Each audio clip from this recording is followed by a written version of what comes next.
বাজের কবলে দুই প্রতিবেশী পরিবার। বীরভূমের দুবরাজপুর ব্লকের যশপুর গ্রাম পঞ্চায়েতের কৃষ্ণনগর গ্রামে বজ্রপাতে গুরুতর জখম হলেন একই এলাকার দুই বাড়ির 4 জন। হঠাৎ ঘটে যাওয়া এই প্রাকৃতিক বিপর্যয়ে তীব্র আতঙ্ক ছড়িয়ে পড়েছে গোটা গ্রাম জুড়ে।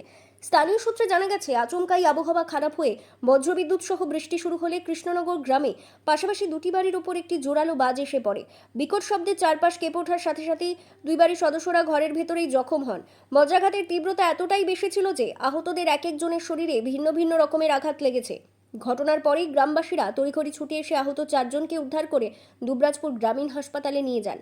বাজের আঘাতে একজনের মাথা ফেটে গেছে, শরীরের নার্ভের উপর চোট লাগায় অন্য দুজনের হাত পা সাময়িকভাবে অবশ হয়ে গেছে এবং আরও একজনের শরীরে বাজের আগুনে আংশিক ঝলসে গেছে।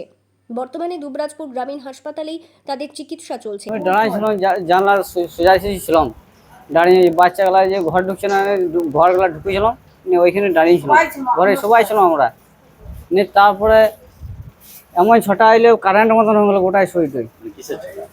এই তোমার এই বিদ্যুতের মেঘের বাজ পড়া ছাড়া। তারপরে আমি যে পড়ে গেলাম, আমি তো বুঝতে পারলাম না যে পড়ে গেলাম কি করে। জ্ঞান রয়েছে কিন্তু উঠতে পারছি না, বলতে পারছি না, কথা বেরিয়েছে না, অজ্ঞান হয়ে গেছিলাম কিন্তু রাত বেরিয়েছে না, অজ্ঞান হয়ে গেছিলাম।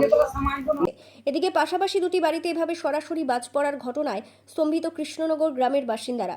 ঘটনার পর থেকে গ্রামের মানুষের মধ্যে চরম আতঙ্ক ও ভীতি কাজ করছে। বাড়িতে ছিল, আর নারায়ণ বাগদি তোমার শ্যামল বাগদি ও হঠাৎ অজ্ঞান হয়ে গেছে বাড়ির মধ্যেই। বাড়ির মধ্যে অজ্ঞান হওয়ার পর মাথাটা ফেটে গেছে।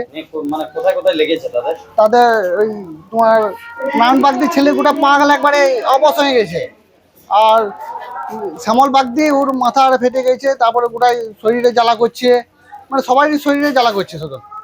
সবাই আশঙ্কাজনক আছে? হ্যাঁ, সবাই এখন মোটামুটি আশঙ্কাজনক আছে। আর দুবরাজপুর মানসার হসপিটাল নিয়ে এসছে, এখন ট্রিটমেন্ট চলছে। বীরভূমের দুবরাজপুর থেকে লালটু মুখার্জির প্রতিবেদন, বীরভূম রার বাংলা।